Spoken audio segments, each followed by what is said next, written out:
All right, let's see what we can do here as far as trying to get this documented halfway right. I never have told nobody who actually got me started in on this towards videotaping the news was Steve Hardy, a guy I worked for 10 years down in Jackson, Tennessee. He made it a #1 project there for several months towards him recording each and everything that had occurred in and during 9/11. Of course, at that time he wasn't streaming. He was basically documenting things and putting it on VHS tapes. But I thought that was a really good idea in monitoring the news, stuff that's basically in public domain. That way, if there's any argument or if there's any debate, you can always go back and take your material and say, no. This right here is what you said. This is what you promised. This is what occurred. This is what didn't occur that should have occurred. So whenever you get to looking at the deadline, I think I would come near of labeling this particular video as walking on thin ice. Because whenever you get through listening to what they're talking about today, pertaining to the app that they used, which was a non-secure app, it does make you start wondering if they are purposely using reverse psychology and basically driving it off into the wall, knowing that there's no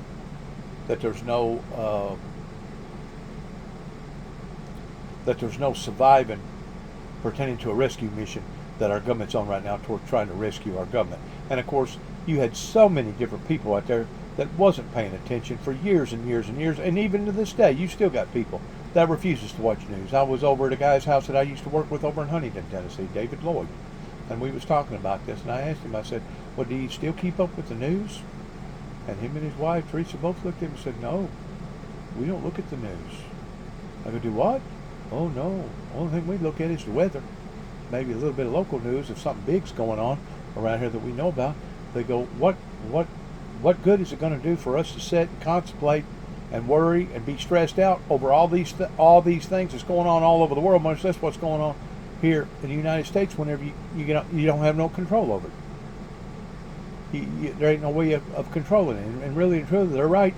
And I guess the only reason why that they watch the news, just in case that there is a major outbreak, tornadoes, ice storm, whatever, that they can halfway prepare themselves for it before it ever gets here. Because inevitably you can't stop it, no matter what it may be. It could be raining fire and brimstone. You ain't going to be able to stop it. But the best is to warn and prepare ahead of time that it's coming. Prepare. That's what the Bible's all about. Prepare. Warning. Advisory. And these are the things that the Windmill Ministries missions here at 291 Thompson Road, Sharon, Tennessee, zip code 38255 has been trying desperately to get its message across that obviously nobody in Northwest Tennessee wanted to hear about. So that's the reason why I say what I say, that they're full of it whenever it comes to this big smoke screen and pretending or acting like that they're standing up for a true, godly, authentic, Holy Ghost anointed peace. But in reality, they're speaking out of both sides of their mouth at the same time. Is that changing in the government now, though? Is Signal not going to be used, or is it going to be used going forward? Are you aware of it? I think Signal's a very safe way to communicate. I don't think foreign adversaries are able to hack Signal, as far as I know. Last night, we heard that from Attorney General Pam Bondi, indicating that the Trump administration has learned nothing from this week's Signal chat leak. No assessments of what went wrong, no changes being made, no accountability, all underscoring what former Secretary of State Hillary Clinton writes about in a new op-ed in the New York Times. How this cavalier nature with sensitive and potentially classified information is not only dangerous, it's, quote, dumb. The Trump approach is dumb power. Instead of a strong America using all our strengths to lead the world and confront our adversaries, Mr. Trump's America will be increasingly blind and blundering, feeble and friendless. Clinton goes through the many actions the Trump administration has taken so far to undermine our position on the world stage, including the signal chat, and ends with this. If there's a grand strategy at work here, I don't know what it is. Maybe Mr. Trump wants to return to 19th century spheres of influence. Maybe he's just driven by personal grudges and is in way over his head. As a businessman, he bankrupted his Atlantic City casinos. Now he's gambling with the national security of the United States. If this continues, a group chat foul will be the least of our concerns, and all the fist and flag emojis in the world won't save us. Joining our conversation, MSNBC political analyst and host of the Bulwark podcast, Tim Miller, and host of MSNBC's Politics Nation and president of the National Action Network, Reverend Al Sharpton. You know, so often, Reverend Sharpton, I am looking for my big $10 words, and sometimes it is a word like dumb that just really helps articulate what it is that we have seen in this past week. Very dumb is the only way I would add one word to it. You're right. I think, first of all, for Donald Trump to be such a media manipulator and one that has shown some political athletic ability, even though I may disagree with just about all of his policies, I don't see how. I want to say something here. You know, when we talk about Hillary Clinton typing up that letter, saying what she said, the thing about it is, it was her husband that helped to drive this off into a direction that we're in right now. It was her administration that basically put it on automatic pilot, hoping that wasn't nobody going to catch hold and see what was actually occurring. Now, they'll say that Bill Clinton somehow or another balanced the budget, which is a bunch of crap. It wasn't nothing but fuzzy math is all that it was. But they all know once they crossed a certain threshold that we was basically at the point of no return. And I think, this is my personal opinion, I think even the president knows that. So this is the way that they're downsizing, kind of like taking a big piece of machinery that operates on 3 or 4 different levels just to be able to make it functionable the way that it needs to be functioned, and shutting down one component at a time. You shut down one component, or you slow that component down, and then you shut this component down, and you shut this component down, and you shut this component down, and ultimately in the end the whole thing's going to be shut down. But rather than shutting it all down at one time, they're doing it in stages. That's my personal opinion. And as far as the app that they was talking about, I have no idea if that is a secure line. From what I've been told on TV for the past 72 hours, it was not. So you can take it for what it's worth. Good luck to all of us. I don't see how they let this fumble into what has become almost a week-long story. Now they'll stand there, and they'll act like this is all Donald Trump's. This is all Donald Trump doing this. And it's actually mystifying to me that the general public, and what I'm talking about right now is the media in general, are acting like that they didn't see this coming, are acting like that they wasn't aware that this was coming right around the corner. I mean, whenever you shut down the government, as many times as we shut down the government, and you kept raising the debt, kept raising the debt, for surely to God, if this thing does completely, totally fall up onto its face pertaining to bankruptcy or default, for surely to God, people are going to be able to see it and see where it was heading in this direction way before Donald Trump become president again in his second term. I'm pretty sure to be Donald Trump that'd be the scapegoat that everybody will blame it on, either that or Elon Musk. But the fact of the matter is, it's the public's fault, especially the media's fault that stayed on top of this thing for the past 15, 20, 25, 30 years, that they've seen this coming. This was like a slow motion train wreck that you could see coming around the corner, but there wasn't a thing in the world that you could do about it except sit there and watch it. I hope and pray that those very, very wealthy, rich people, I don't know, I've forgotten now what they call them, I think they call them something 5 or maybe something 7 or something like that. I just hope that they can automatically see through all this towards realizing, in which I'm sure they do, that the only way to do this is be like the little farmer that planted the crop and only about half of it come up, to disc it all under and replant again. And hopefully the next system that they create will be more foolproof than what this one was, because it's pretty obvious that certain people has got absolutely stinking filthy rich off of the sweat, blood, and tears of our system that our grandfathers and our grandmothers and our great grandfathers and grandmothers basically sacrificed for. To make sure that it didn't turn into this, and now it looks like it is. There you go there. And that's the reason why I said what I said before the election ever really got started off good, is that you could put both of them in power at the same time and you wasn't going to be able to solve the problems unless you went through a whole lot of sacrificing. And I still don't think that it can be solved. I may be wrong, but I mean, you got the baby boomers that still walking up to retirement.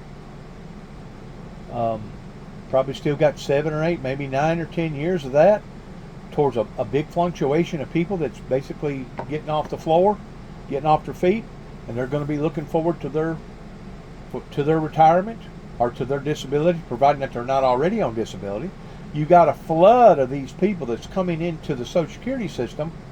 In the meantime, you've got all the labor forces that left America because of big retail like the Waltons that basically stifled the American people in going overseas and getting products that we couldn't design and make and put on a shelf over here for even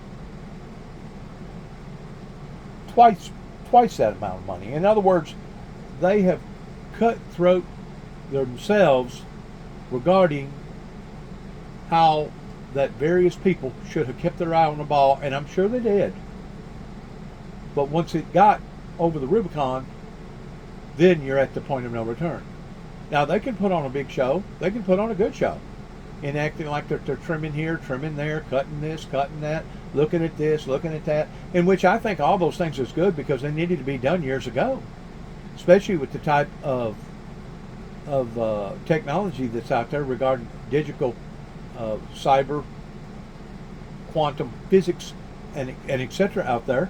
I think this should have been done years and years ago. And even if the system does collapse up onto itself, in which, technically speaking, we already have, even if the system does collapse, at least they have already went in and modified this and modified that and trimmed this and trimmed that. That way it will be a head start to the system, to the new system that they're going to have to engage in, that hopefully will be more foolproof, self-reliant than the one that they've currently had. Because the one that they've currently had, as far as I'm concerned, has been taken over by a bunch of thieves and thugs. Even though they was wearing 3-piece suits and a tie, and they talked the good talk, you're still talking about a group of people that at one time used to actually march in protest of the Vietnam War. You're talking about people that basically was raised up in the Woodstock era, that had long hair, beads, bell bottoms, the free love sector during the era of whenever they created the birth control pill. You're talking about the same group of people that was out on the streets back then that we read about and heard about in the hippie era, in the Woodstock era, that all of a sudden you trimmed them up, they shaved, they put on a nice suit, a pair of pants and a pair of slacks, and now they're up there running the White House. That's the generation right now, or the generation prior to this generation, that's basically been in charge of our affairs. So why wouldn't they have run it into the ground? Just goes to show you, you get what you pay for. You're going to put a bunch of people in charge and then just act like that you're not paying any attention to what they're doing or what they're not doing that they should be doing. This is the complications. This is the results from that. Come on.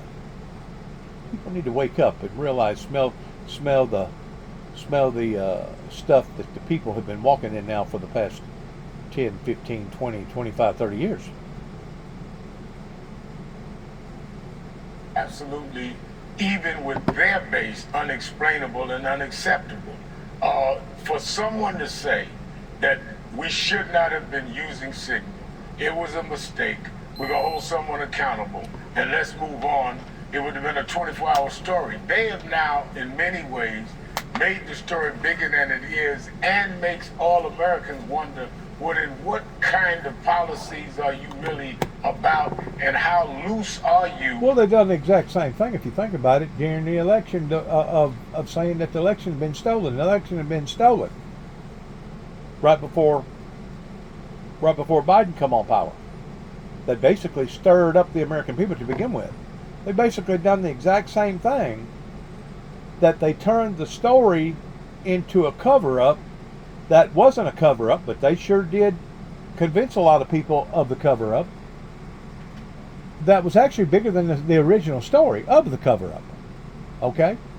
And I still say that the majority of the people, January the 6th, went up there not necessarily because they themselves was convinced that the election had been stolen, but they was using that for an excuse because they could foresee where we was then, where we are now, towards going in the hole, going in the debt, and now you have mass groups of people that are now doing exactly what they done January the 6th. The only problem was, whenever January the 6th come about, it got a little bit out of hand. And there were some people that got hurt. There was a couple people that got killed. There was 2 or 3 people that committed suicide over all that. But I still say their primary motives, for the majority, may not have been all of them, was to amplify their patriotic duties in going up and contesting the country being run in a barbaric, heathenistic, backwards way. And they got caught up in it, and they was at the wrong place at the wrong time, and that's probably the reason why Donald Trump released all of them, even though he shouldn't have released all of them. There was some of them he should have kept in there. That basically tells the tale.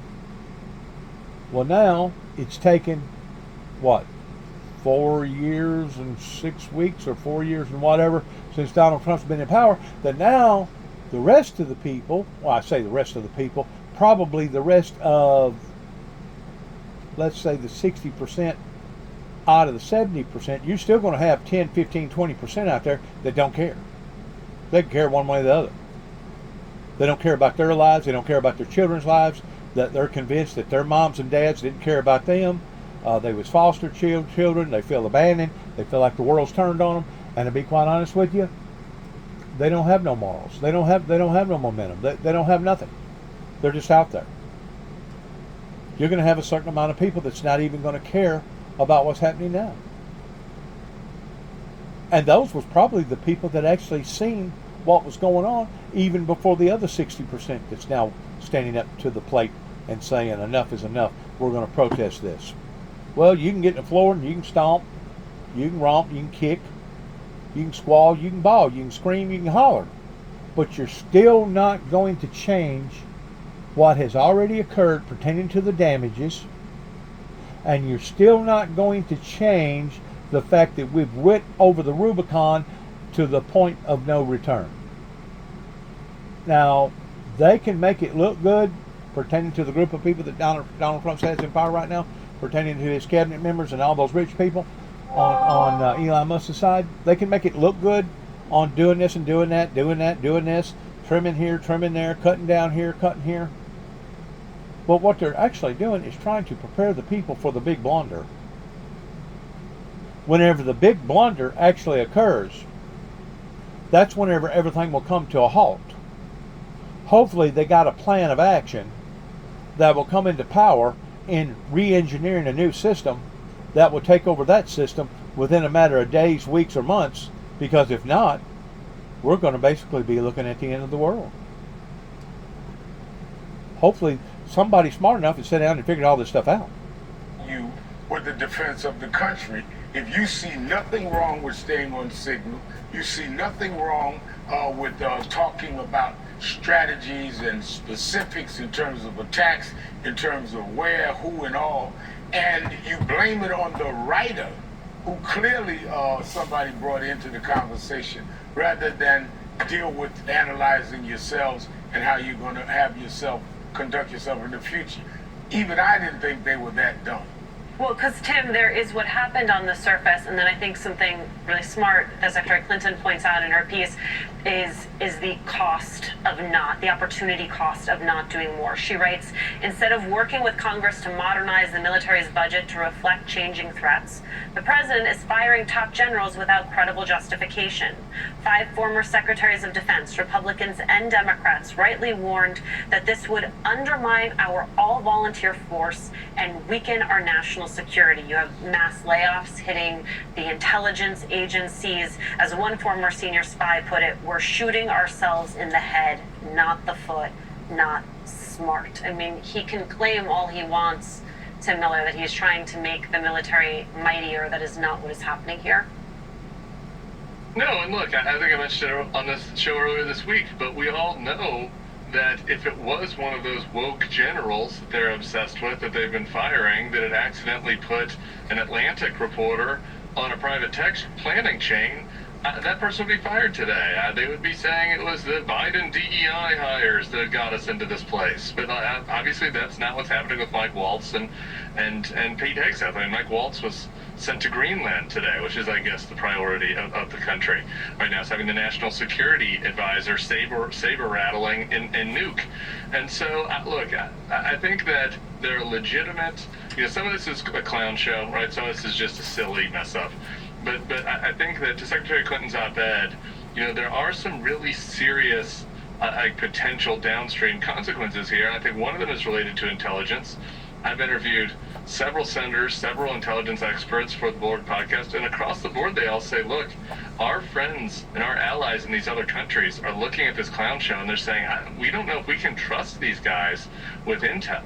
You know, if they're going to be sidling up to Putin, if they're going to be using signal, if they're just going to be totally haphazard with all of this, you know, I think we need to think about, you know, just how much operational information we can be sharing with our allies in America. That gets to a very scary place, right? If the Brits and, you know, the other Five Eyes countries, the Aussies, etc., like feel like they can't share information with us because we're too reckless, you know, the potential consequences of that are very serious.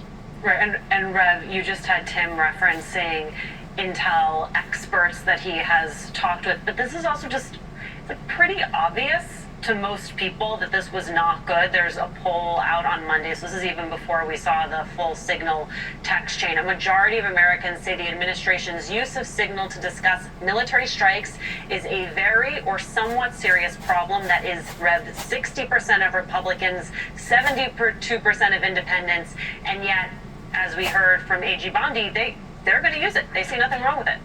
That's why I agree with Senator Clinton about the word dumb. I mean, the American people don't buy it. And this is before the transcripts came out, which proved they were even lying. They first were trying to mislead people on what was being discussed.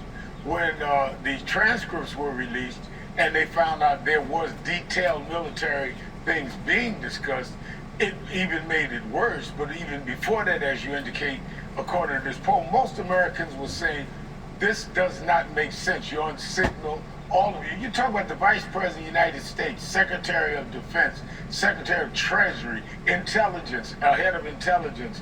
I mean, what are you talking about? People that really hold the defense of this country and safety of this country in their hand, and they're on Signal having a conversation and don't notice on the icon there's a JG up there that nobody says, well, who is that and why did they just get off? It's amazing that they would think that Americans would go for this. All right, Reverend Al Sharpton, thank you so much for joining us. Can't wait to watch your show tomorrow when we return. What happened today when J.D. Vance and his wife Usha arrived in Greenland, a place Donald Trump has repeatedly says he wants to take over by force if necessary? That story after a short break.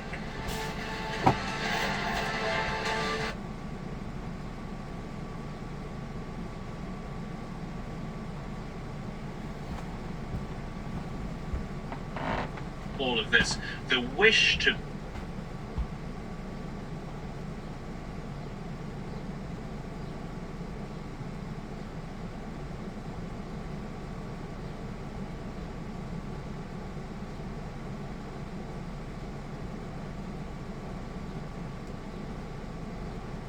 Sorry about that. Overshot it.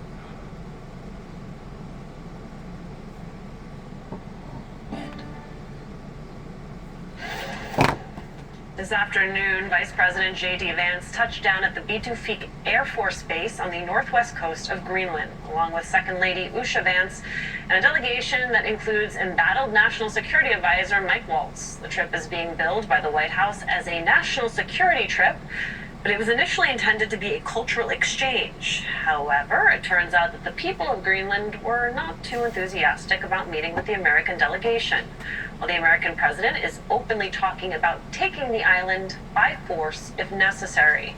Today in the Oval Office, Trump reiterated that stance, saying, "We need Greenland very importantly for international security. We have to have Greenland. It's not a question of, do you think we can do it? Do you think we can do without it? We can't." Joining us now from Greenland, Associated Press International affiliate reporter Philip Crothauer. Tim is back with us. All right, Philip, how has this visit been received in Greenland? not very well, frankly.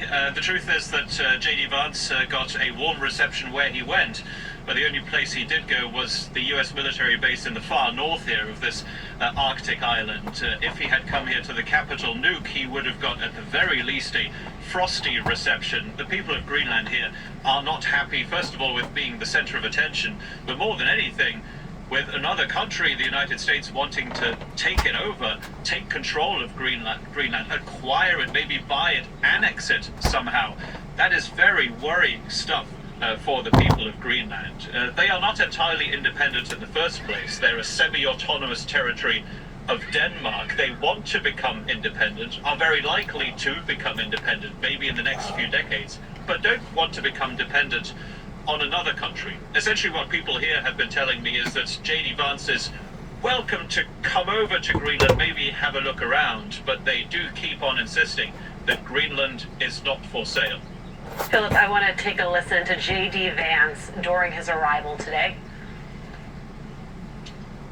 The president said we have to have Greenland, and I think that we do have to be more serious about the security of Greenland. We can't just ignore this place. We can't just ignore the president's desires, but most importantly, we can't ignore what I said earlier, which is the Russian and Chinese encroachment in Greenland. We have to do more. Philip, talk me through the reality of what we just heard from the vice president.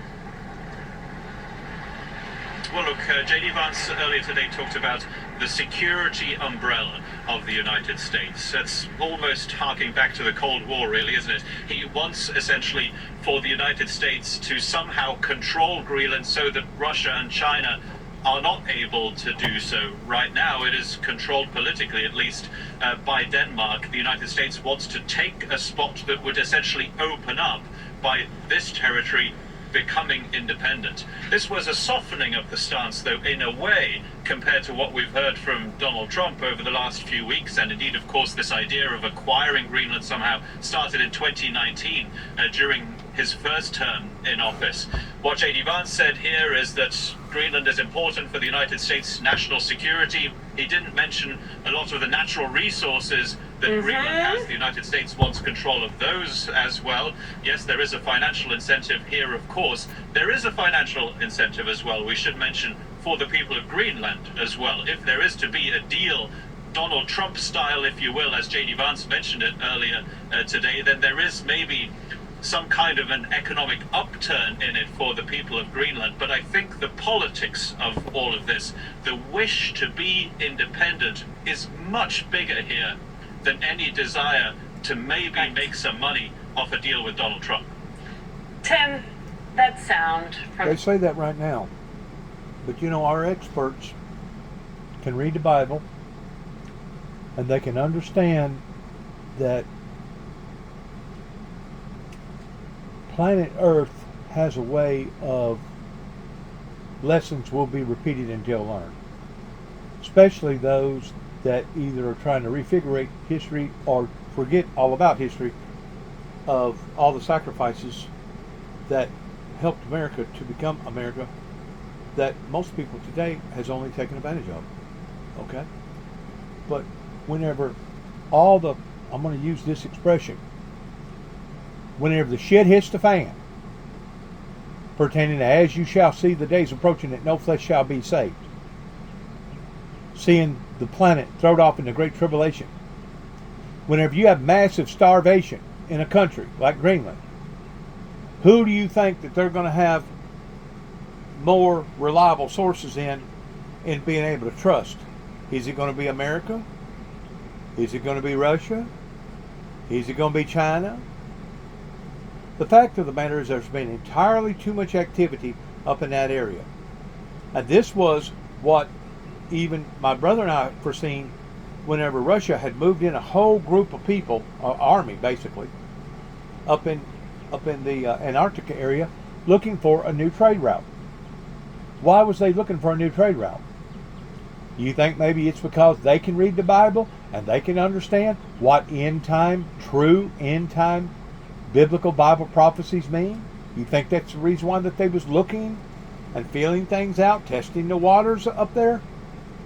Well, now all of a sudden Donald Trump and his party, his cabinet members, are itching towards the same thing. And the bottom line is this: if let's say we was to get thrown off into a massive world war similar to what happened during World War II, would we be able to prevent Greenland from being either ambushed or blackmailed by either Russia or China, knowing that their activity in that area has increased such? If we don't have a base there, are we going to be able to protect the Greenlands pertaining to the people up there with such of a small military force? I mean, these are questions that even the Greenlands need to stop and consider, because there's a reason why that the table has been shifting just within the past 7-8 years since basically COVID has hit. There's a reason why that people are reconfiguring their alliances towards who that they can trust and who that they can't. Now, our own people pertaining to the enemy from within, they can spew off whatever type of controversy that they want to spew off, but looking at it from a long-term perspective, I'm going to say Greenland would be better off if they did somehow or another partner up with the American people. And it would be good for the American people too as well, because it would make that region that much more secure in case there was ever a major third world war to break out.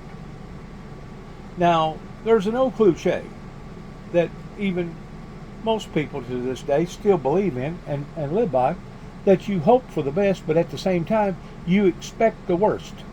That's what makes a good leader a leader, is even though they're hoping for the best in one hand, on the other hand, they're also preparing for the worst. And we can see that that's exactly what Russia and China has been doing now for several years, pertaining to building up their military and etc. This being blindsided, regardless whether it's short term or long term, is a bunch of BS towards what the American people has sat idly by and allowed to happen. And what even adds that much more misery to it is that now they're all in a state of denial and they don't want to blame each other for the problems, so they blame the party that's in power right now. Or they blame the previous party that come out of this before this party is in power. And the fact of the matter is, it's all of them's fault.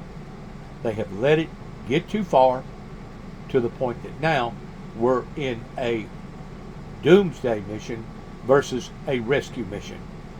And people don't understand the fact that if you're a NASCAR racer doing 220 mile an hour around the track, and all of a sudden something goes haywire, and it may be something small, even at the rate of something small, because they deal with such high velocity miles per hour, and everything has to be so precise.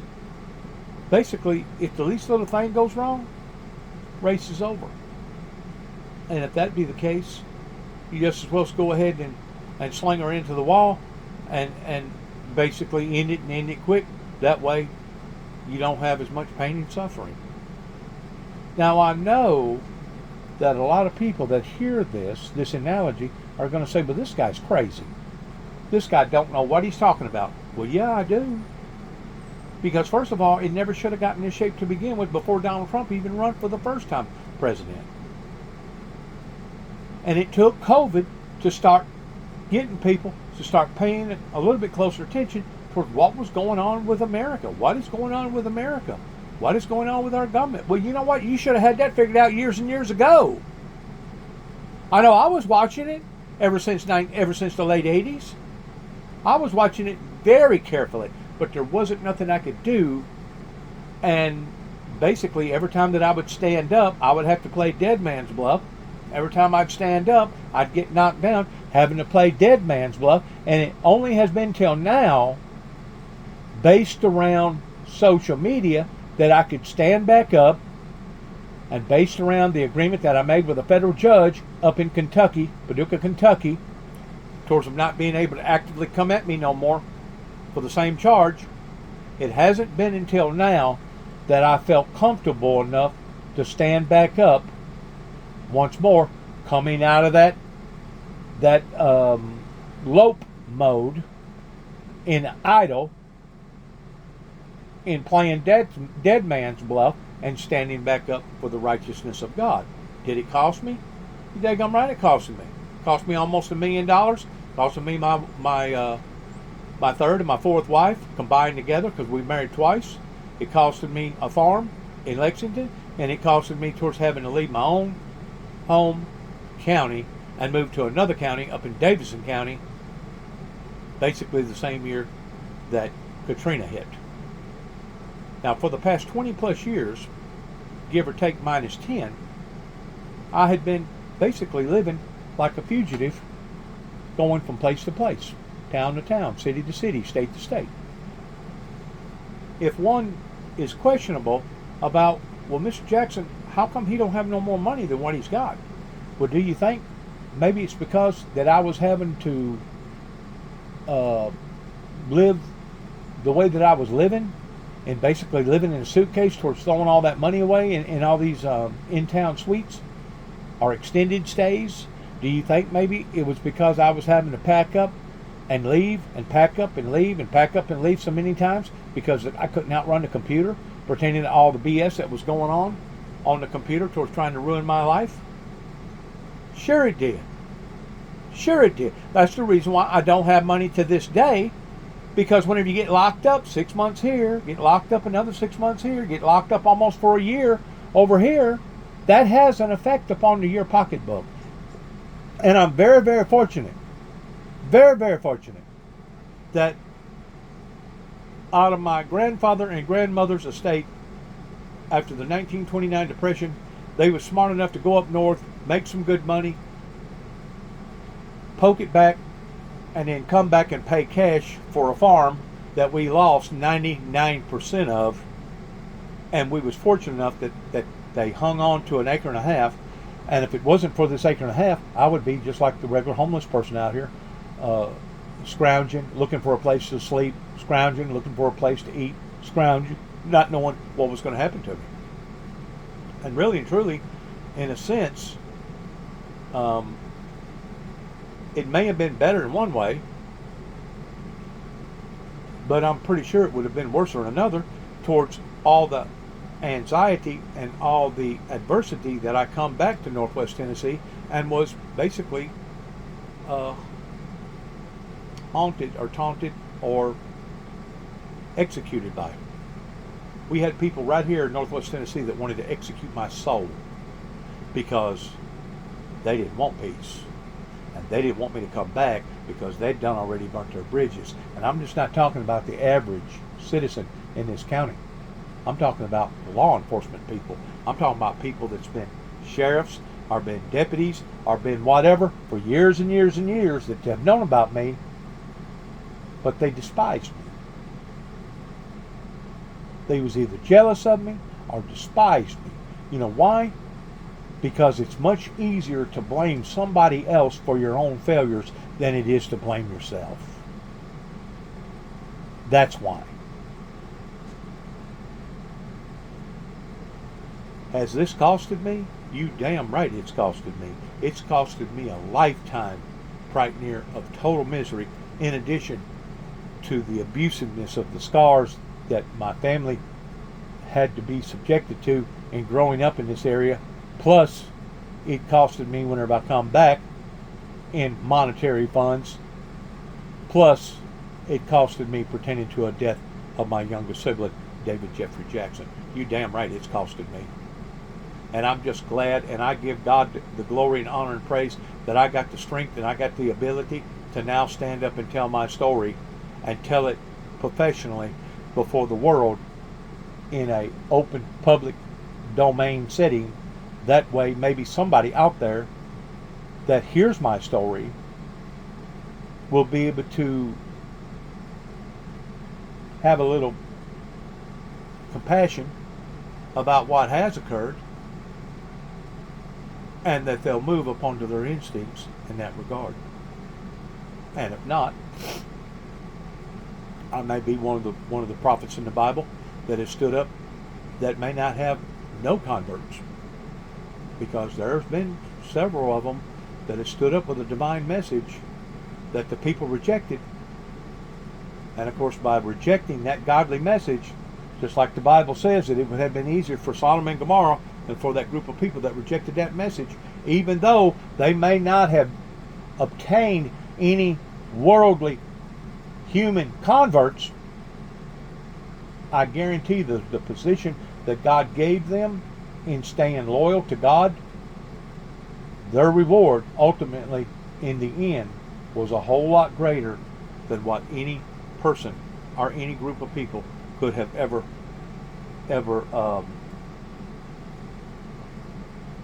compromised for, pretending that person that was bringing forth that authentic, genuine message.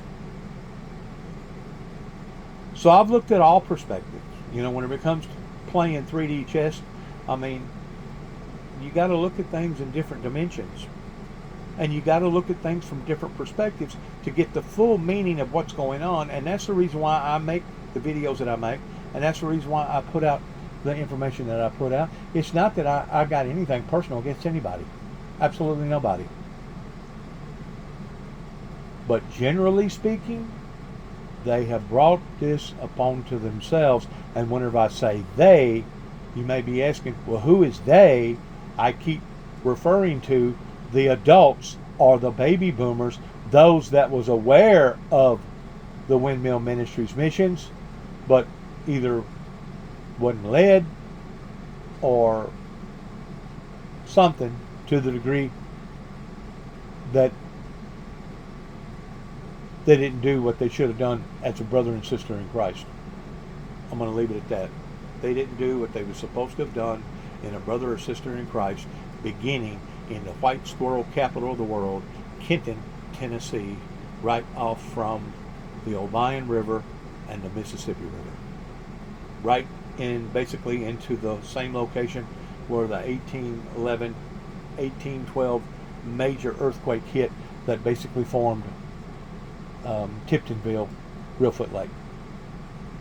Give or take about maybe 25, 30 miles from that area. This is basically the area or the region that Davy Crockett was raised up in, or not raised up in, but this was the area that he moved off into before he went to the Alamo and sacrificed his life once more for our freedoms.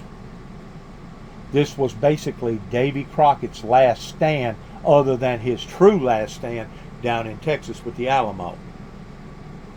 And I don't know if historians can see that out of Davy Crockett. I know the reason why Davy Crockett got a whole lot of rejection was because of his opponents that was lying, Andrew Jackson, upon to Davy Crockett. And you keep in mind, in that same era of Davy Crockett, that was whenever the Trail of Tears happened.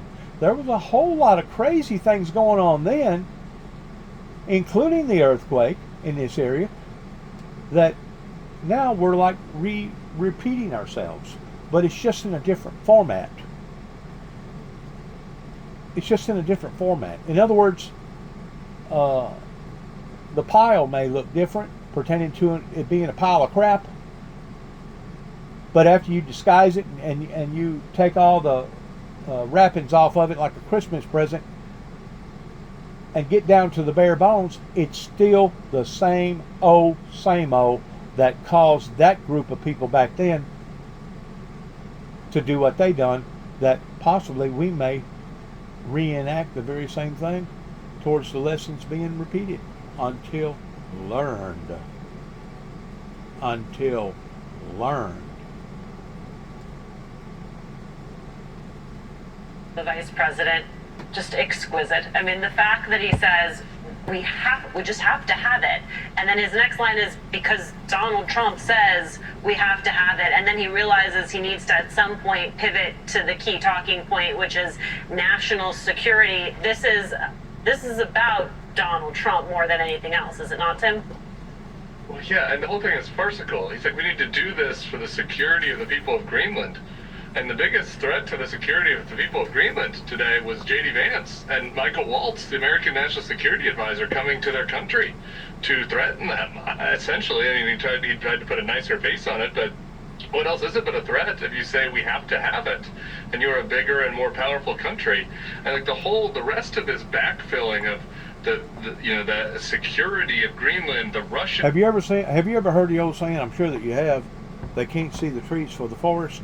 Well, that's exactly what has happened to the generation, the elderly and the baby boomer generation, that they couldn't see the trees for the forest towards my message being authentic, number one.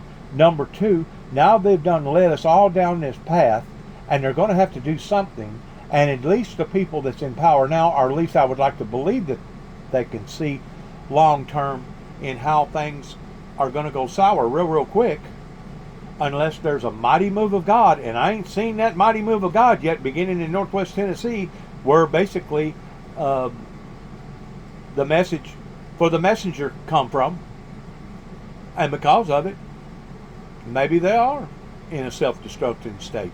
Maybe this is going to be the end to a great deal of people, because they're not moving in the direction that I feel like that they not only should be moving now, but they should have been moving 30 plus years ago. There's going to be a whole lot of pain and a whole lot of suffering that a whole lot of people are going to have to experience. If there's ever come a time that people needed to tighten their belts, it's today, my friends. If you can't read the handwriting on the wall, just like what happened in the book of Daniel, something is wrong with your reader. You need to realign or reorganize or coordinate, or whatever the word may be, in getting focused the way that you need to be focused on a long-term range, especially if you're in your 30s or your 40s or even your 50s, possibly even your 60s. More so of the 30s and 40s and 50s than the 60s, because odds are the way that this thing is heading, there's going to be major bloodshed. A bloody road ahead. Whenever I put out that message in 2005 to the 43rd President of the United States, do you think that that was a message that I originally wanted to put out to the people? No, it was not. But God told me, Dennis, you put out the advisory, you put out the warning, because of what that they have done in this resistance movement of a bloody road ahead. And since that t-shirt got sent to the president in 2005, 20 years ago, count up all the endless school shootings and all the senseless deaths, not counting the knife stabbings, not counting the suicides, not counting the overdoses, but just look at how many people since that t-shirt got put out to the American government of a bloody road ahead. Do a head count in how many people has died in America alone, since then, in some form or fashion. And I realize there was a great deal of them that died of natural causes. You know, I can live with that. Let's say deduct 5% off of your total because of natural causes. That's still going to put the numbers game way up there in a very high bracket. And as far as I know, they claim that we're back down to pre-pandemic stages pertaining to the deaths of various sicknesses and gun violence and etc. But as far as I'm concerned, that's only on a temporary basis.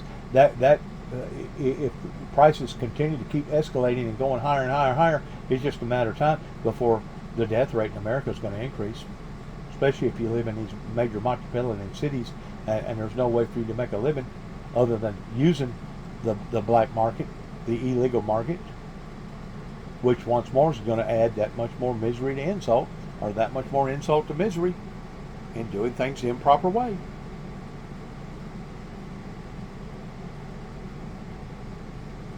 I shouldn't be having to make these tapes or these videos, these video links this way, because it actually takes away from my time in study, meditation, and putting out the Word of God strictly as the Word of God, for the Word of God, other than monitoring or trying to micromanage the things that's going on right now. But I really feel like that I really don't have no other choice, that somebody is going to have to keep an eye on what these people are doing, because if not, there won't be no America for my granddaughter or your granddaughter or your grandson or your great-granddaughter or great-grandson. Even Donald J. Trump has mentioned that on that same level of concern. And the Russians are coming forward, and the Chinese are coming forward. Like, what is he even talking about? Greenland is, as before mentioned, as part of Denmark, which is part of NATO. Greenland is already in the U.S. security umbrella because we are part of NATO, the North Atlantic Treaty Organization. They're in the North Atlantic today. So, all of this is just a total farce. You let President Putin, and I hope to God that this don't happen, but it could. So once more, you hope for the best, but you expect the worst. But you let Mr. Putin right now start setting off nuclear bombs, regardless whether he was throwing them over in the Ukraine area, regardless whether he was throwing them in the United States area. You let things get on a level of what it was on during World War II, and I promise you, you will see an about face regarding in how the Greenlands and Canada and Mexico will side in wanting to be America's friend versus raising all the hell that they're raising right now, knowing good and well that we have been too good for our own good. I'm going to say it one more time so you understand it. Knowing that the American people, based upon whatever presidency was in power at the time, Republican or Democrat, have been too good for their own good, that now we're having to play catch up.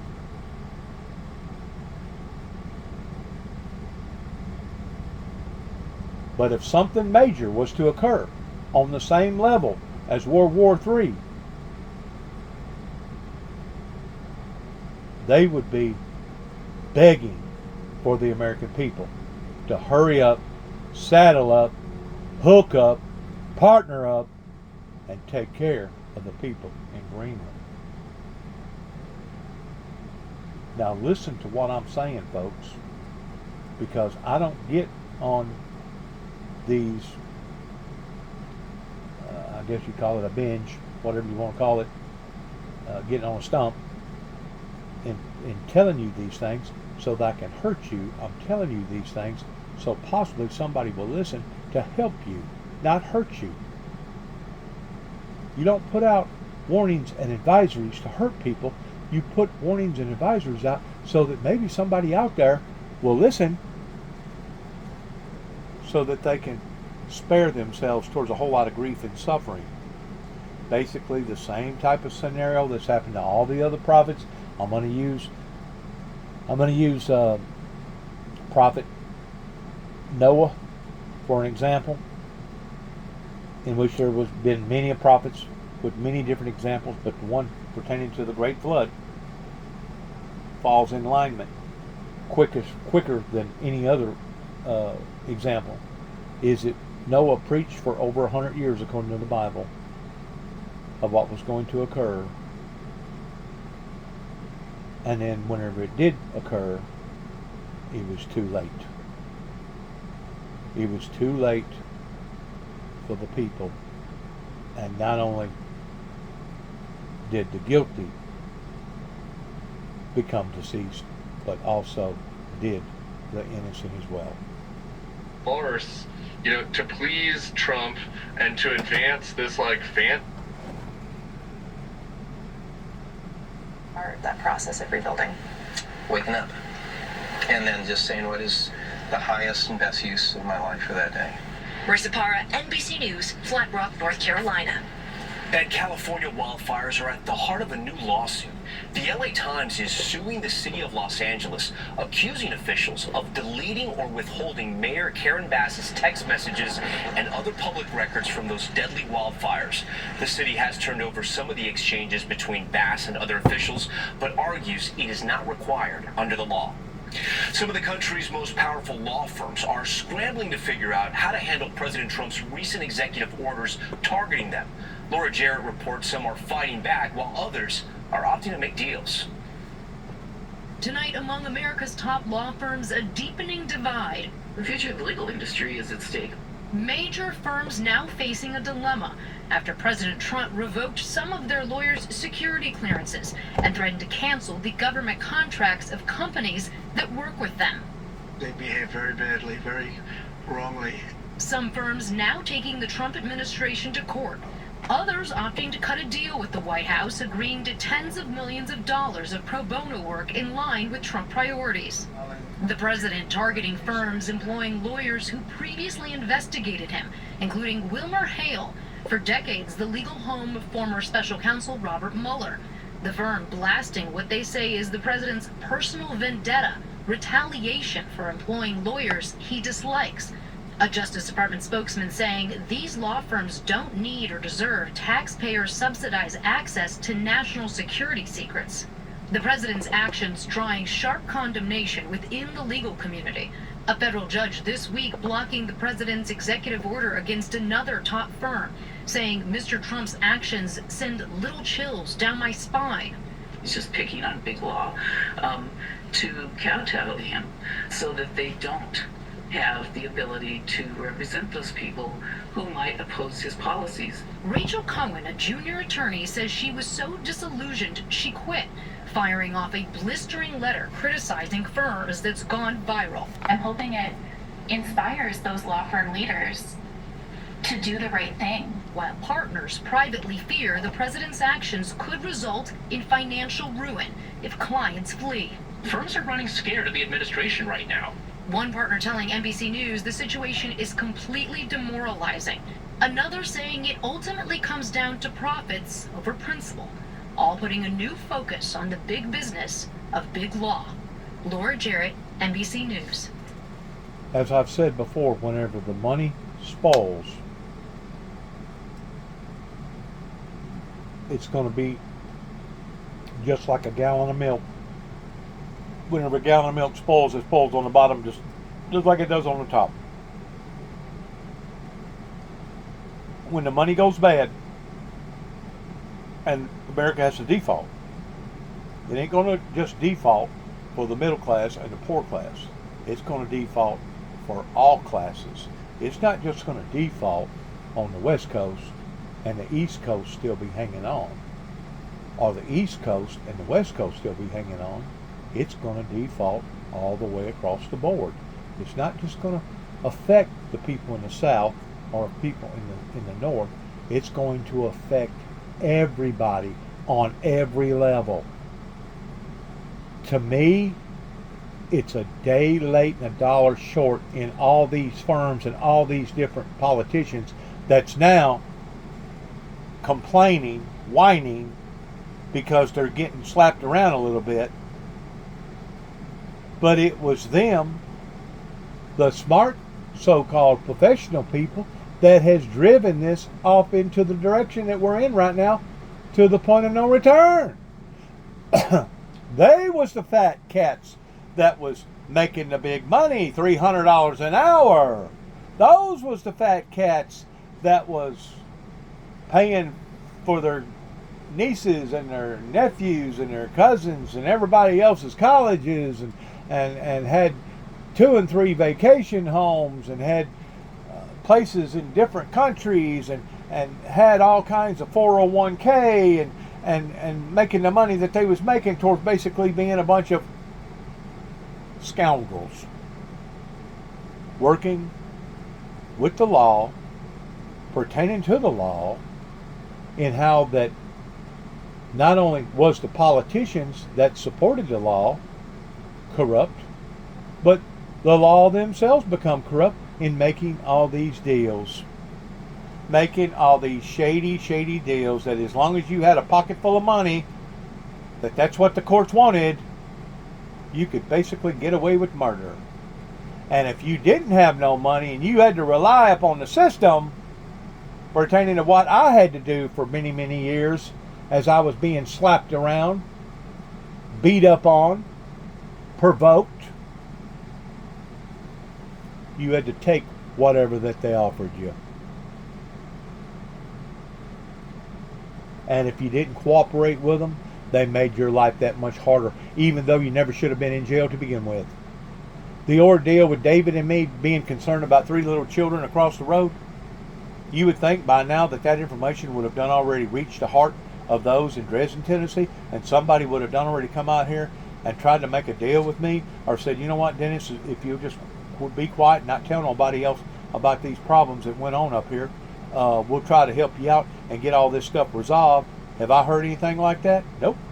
You know why? Because they're still wanting that $2,500 or $3,000 that basically the lawyers are going to get half of it, and then the courts are going to get the other half to expunge my charges. There's no end to them.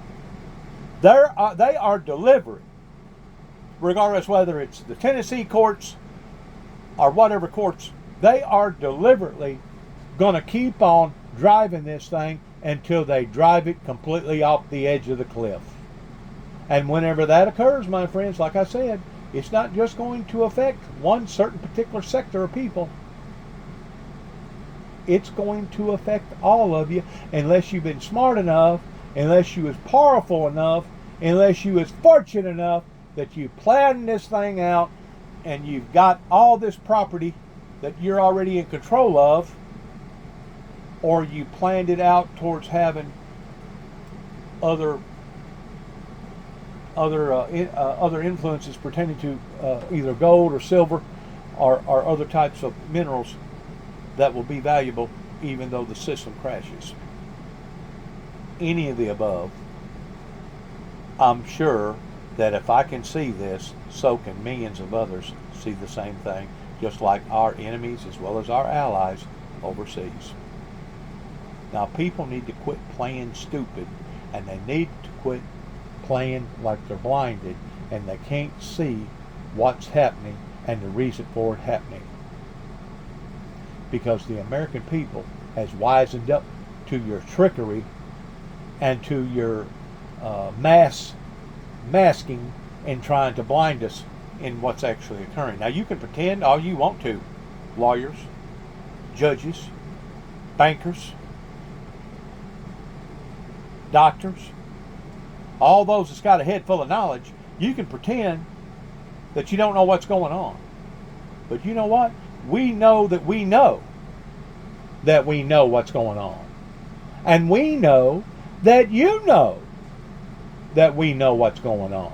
So everybody knows everything, okay? So all this shadowing, all these manipulated maneuvers are just exactly that. They're manipulated maneuvers of people that still trying to act like that they was blind to the fact.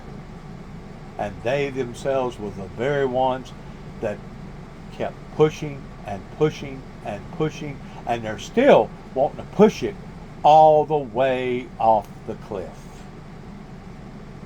In the meantime, you got them belly aching. In the meantime, you got them crying. In the meantime, you got a bunch of complainers. In the meantime, you got people that's still pretending that they don't know what's going on. And the average person, like myself, knows that we know, y'all know what you've done and the reason for doing it, and you're wanting to shaft the working class and the poor class that has already been driven off to this state that we're in right now, and now you're going to bring it in a little deeper?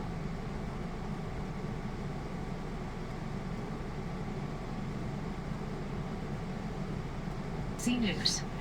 All right, we'll be right back in 60 seconds with the new video from that Amsterdam stabbing spree and the Good Samaritan who disarmed the attacker.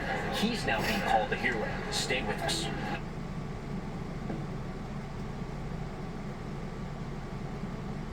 The American.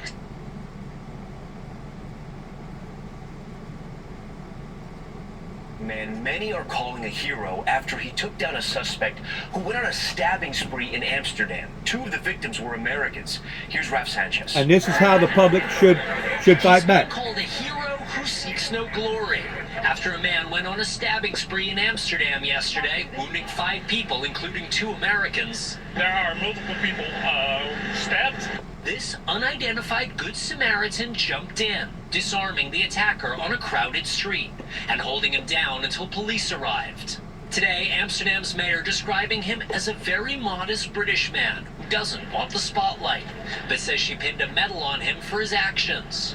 4 of the victims are still in the hospital, including the Americans, a 67-year-old woman and a 69-year-old man. Police say they're in stable condition. Investigators tonight revealing the suspect used multiple knives during the attack, but his motive is still unclear and under investigation. What is clear, police say, this could have been much worse if it wasn't for the swift actions of one man. Raf Sanchez, NBC News. All right, we're back in a moment with a warning about senior living communities, why prices at some are skyrocketing, what you need to know. We know why. They're passing it down to the consumer, the working class, the poor class, the unfortunate. The rich is the hases, and they want to continue to have what they have. So for them to play the game, they got to pass it down to the middle class and the low class, and hopefully they'll find enough of them fishing around, find enough of them that does have enough money. And as I've said before, whenever enough of the rich people start having nothing else to eat other than rich people eating rich people, then is whenever the system will collapse. But until then, they're going to play this thing out as long as they did. I've seen it happen in the 70s, coming into the early 80s. No. I've seen it happen whenever the banking industry was behind towards raising all the interest, causing little mama papa businesses to go belly up. And of course, you can read history, what happened during 1929 Depression, and what's happened during other extreme events. Just start your subscription. And basically, the rich want to continue to have what they have towards the rich getting richer, and the has-nots pertaining to the unfortunate people. It's getting tighter towards not allowing for them to go up the ladder, and those maybe becoming just as successful as the rest of the crooks and the thieves. It's an ecosystem. And once all the little fish are gone, and the bigger fish, the whales, don't have nothing else to eat on other than the whales eating the whales, then the system, they'll do something about it. The system will basically crash and burn. And by that time, hopefully they'll have something else in line to take the place of this system.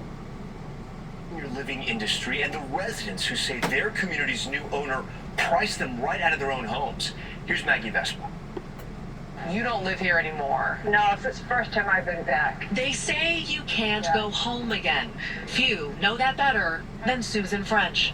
How do you feel being back?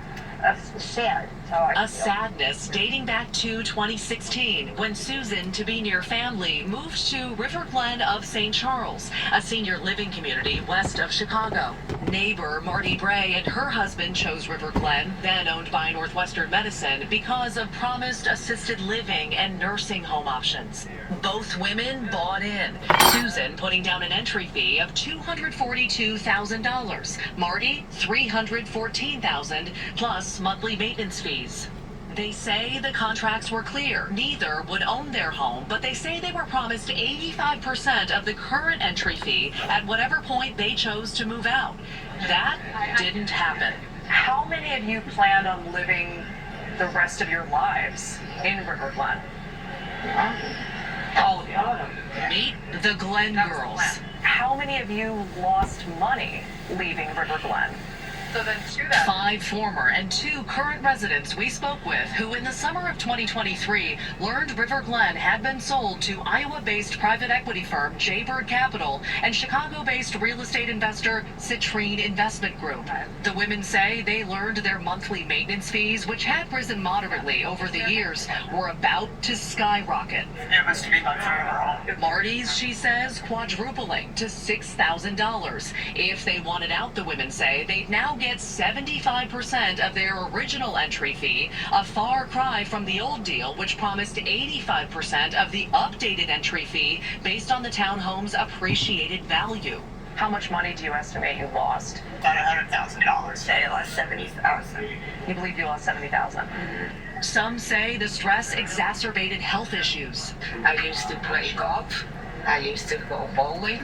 Now, isn't there a law? I know it is in the state of Tennessee towards people taking advantage of the elderly. I don't know if that's a federal law or if that's across the board, but these people have been had. They have been taken to the cleaners. It's absolutely astronomical in how people are still barely hanging on by the thread pertaining to these big corporations that are taking advantage of people like this.